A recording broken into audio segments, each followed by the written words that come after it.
I know this is going to be tough for investors to embrace it, but I think something like I'm sorry, what? is probably where the S&P exits the year, maybe even higher. Hi Team Value, JJ here. Welcome back. Well, today we're going to have a look at what Tom Lee from Fundstrat's been saying. He's known as a bit of a perma bull, and unsurprisingly, he's pretty bullish on the S&P 500 for the rest of the year, even though we've had these disruptions in the market in the last week or two. We've had the CPI coming in hot, which I made a video about, and we've had this conflict in the Middle East escalating with Iran and Israel. But that's just the day-to-day. Let's see what Tom Lee is saying about the market for the rest of the year. But Fundstrat's Tom Lee says it's temporary, a temporary moment of pain and a buy the dip opportunity. He joins me now, Post 9, to make that case. Good to see you again. I'm glad you're here in person, too. So you don't think that much changed this week? I think the narrative got muddled because that CPI report was a disappointment, but it was driven by what we'd call stubborn components, shelter, auto insurance. You know, the median core CPI component now has only 1.7% year-over-year inflation. I mean, inflation is normalizing. It's just not evident in the total picture.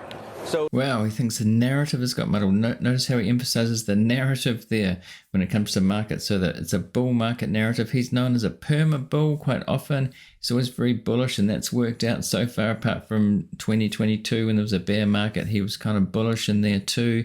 He's only bearish for short periods of time, if ever. And so he thinks that the CPI that came out last week, which I did a video about, you know, Larry Summers was talking about the interest rates and inflation. And I'll put that link in the description if you want to see that. But here he's just saying it's an anomaly and it is normalizing down. Let's see what else he has to say. the PCE in a couple of weeks is going to be more favorable, we think, than these latest inflation reads. And I know what everybody says about it's, you know, it being the Fed's favored measure on where inflation is. But are you entertaining the idea that this is not going to be as easy as you once thought it was going to be for this last mile, and therefore the market can't do what you once thought it could? I'd say that that's really the narrative disruption this week, you know, because now the Fed has 3 inflation reports that it can't argue against that are a little hotter than expected. And the bulls can't really explain them away either, can they? That's right. Well, he talks about the narrative again, the narrative disrupted by inflation. So this inflation has come out higher, CPI has come out a little bit higher, and that's disrupted the narrative. The market went down. So the narrative's changed even since he was speaking here. Well, people worried about World War III. If it's World War III narrative, you really can't predict 1 week, 1 day to the next, 1 week to the next about what's going to happen. As I said, he's a perma bull, so he thinks that the S&P 500 is going to go up a certain percentage this year still, no matter what happens. He's kind of saying that. What we would need to see is April and May CPI improvements, which is in the future, and then keeps the Fed from standing in the way of the economy. What we don't want is a Fed that wants to further slow the economy, which is rate hikes. And I think if they just do even 1 hike this year, it's still actually a good environment for stocks. One cut, you mean? Sorry, 1 cut. Yeah, let's be clear. See, that's a Freudian slip. I'll just stop him there because Larry Summers said in that previous video that I made, he wouldn't be surprised if there's actually another rate hike now. There's some probability of a rate hike. He was talking in probabilities. People like Tom Lee like to think that they can predict absolutely, not really so much talking in probabilities, which is why I have a problem with this really, where Larry Summers says now there's a probability that it could even be a hike rather than a cut, or, you know, the probability is more towards, say, 1 rate cut for the rest of the year, he thinks. Other people think there's 3 rate cuts. I've had comments of people saying there's still 3 rate cuts on the cards, some investors expecting that. So there's varied opinion there. It's really hard to predict the macro, as I keep saying, and I don't do that. Wouldn't want to do that in terms of investing based on that. Certainly not. Some investors do that, like Stanley Druckenmiller, but there are so few investors in the world who can successfully do that over a long term. Mainstream finance media likes to have these people on who are willing to predict because it, you know, gets views, gets ratings, but it's just such a day-to-day, week thing. But they do like having Tom Lee on. He can be trusted to be a perma bull. Because the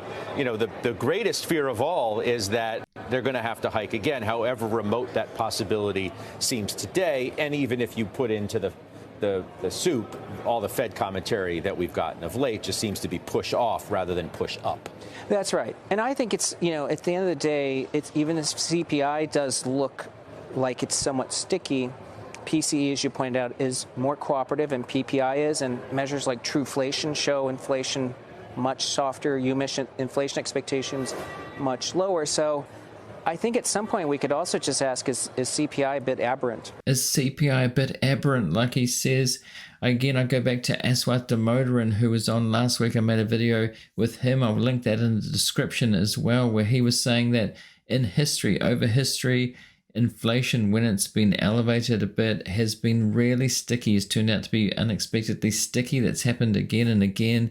And Tom Lee is sort of still saying that he thinks it's coming down. It'll continue to come down. So we'll have to see what happens. But it wouldn't really surprise me if inflation continued to be sticky and it maybe stayed above 3. But I just don't know.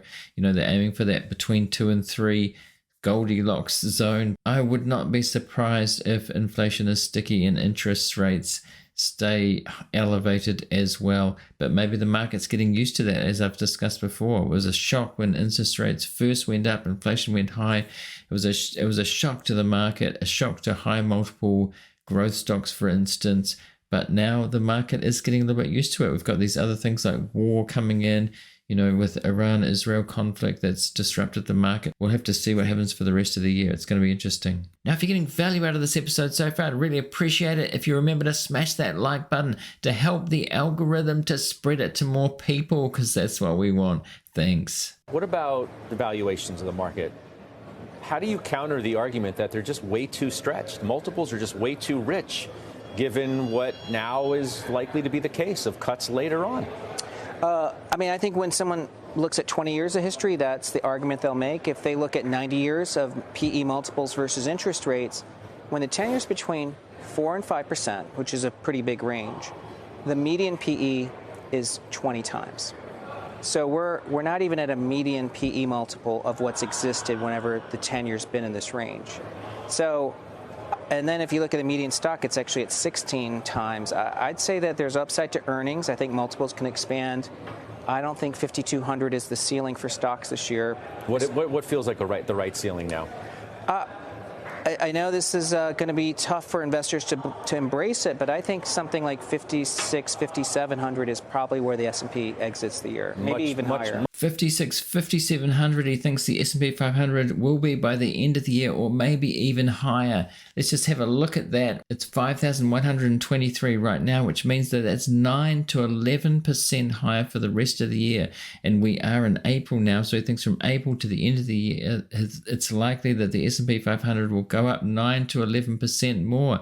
Others are not so bullish like that. As I said, Aswath Damodaran thinks that it is elevated, the stock market in general. He certainly thinks the Mag 7 stocks are elevated. Made a video about that before. And also that Nvidia is insanely priced at the moment, but he's saying that the overall market is elevated. He would definitely be expecting a pullback. And after he said that it has gone down, it has pulled back a little bit for various reasons. CPI came out. Damodaran thinks that the market is not pricing in risks adequately. It's just getting ahead of itself here and it'll probably pull back.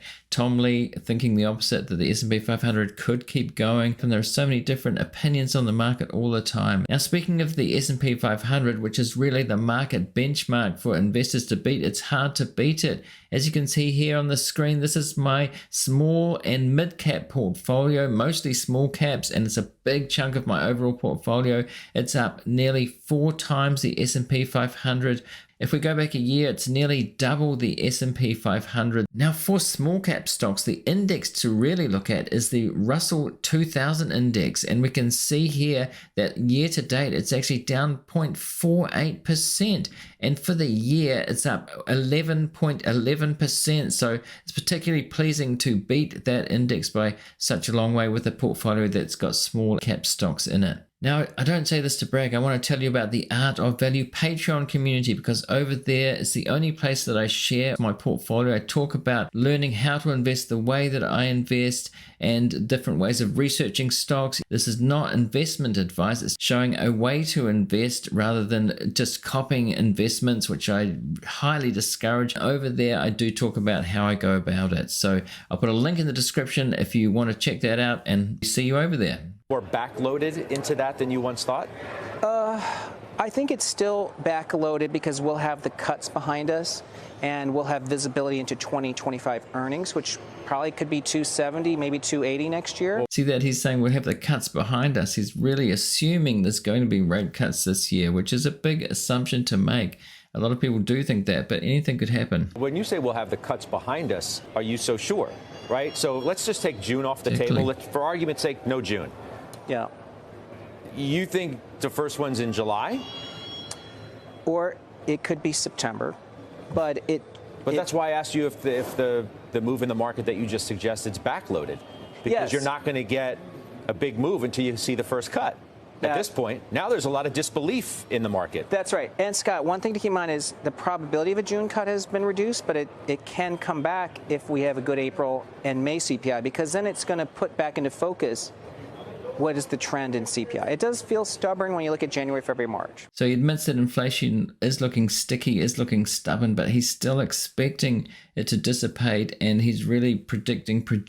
But I just don't think it's the case that people should be predicting like this, because anything could happen. We've just seen the last few days. So you just can't predict from one day to the next, 1 week to the next, 1 month to the next, 1 quarter to the next.